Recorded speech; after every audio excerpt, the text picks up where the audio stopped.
Something in your eyes that makes me realize got me in the palm of your hand. Lorsqu'on est debout, par exemple, eh bien, le disque intervertébral va devoir répondre à des contraintes mécaniques dans toutes les directions de l'espace. Il faut l'imaginer comme une boule enfermée dans une gangue sur laquelle on appuie toute la journée.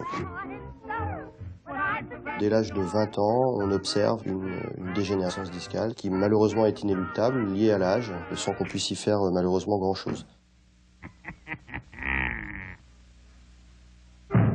Parallèlement à ça, dans le cartilage, on connaît bien les maladies liées à la dégénérescence du cartilage articulaire. La plus connue d'entre elles, c'est l'arthrose. Il n'est pas rare aujourd'hui de voir des cas d'arthrose chez des jeunes patients, notamment de sportifs.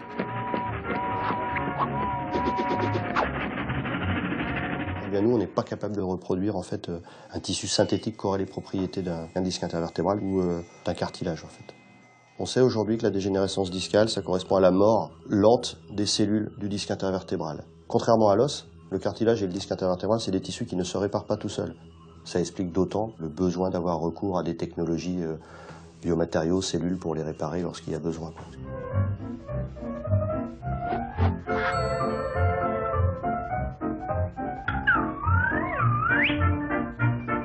L'idée, c'est de pouvoir amener sur le site de la lésion une quantité importante de cellules souches et de leur permettre de rester sur le site de la lésion, l'objectif étant de les empêcher de pouvoir fuir à l'extérieur de la lésion.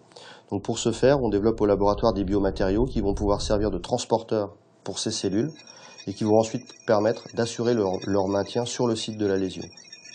Ce sont des véritables taxis à cellules qui permettent d'emmener les cellules à l'endroit où on veut les mettre, de les maintenir sur le site et de complètement tapisser la lésion, puisqu'au moment où on les injecte, ils sont liquides et qui durcissent petit à petit. Et ils collent au tissu lorsqu'on les implante. On peut vraiment leur donner la forme qu'on a envie, par exemple dans l'articulation si on les injecte dans un genou. Selon le site d'implantation, à des délais plus ou moins courts, on ne retrouve plus ces biomatériaux puisqu'ils intègrent complètement le métabolisme normal de l'organisme et sont dégradés.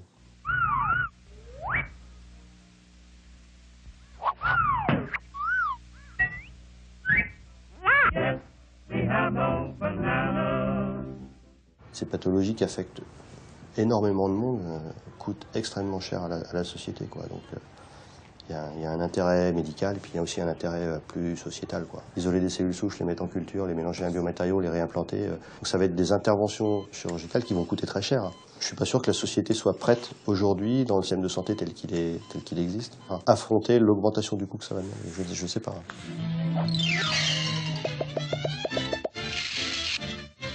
Aujourd'hui, la vie fait qu'on est de plus en plus sédentaire, donc prise de poids, sédentarité, activité sportive réduite, tout ça, ça contribue forcément à augmenter le risque de développer soit de l'arthrose, soit de la dégénérescence discale. Le sport, oui, mais à dose normale, sans en faire de trop, et réparti de façon équilibrée pendant toute la durée de la vie. Ça peut largement suffire, quoi.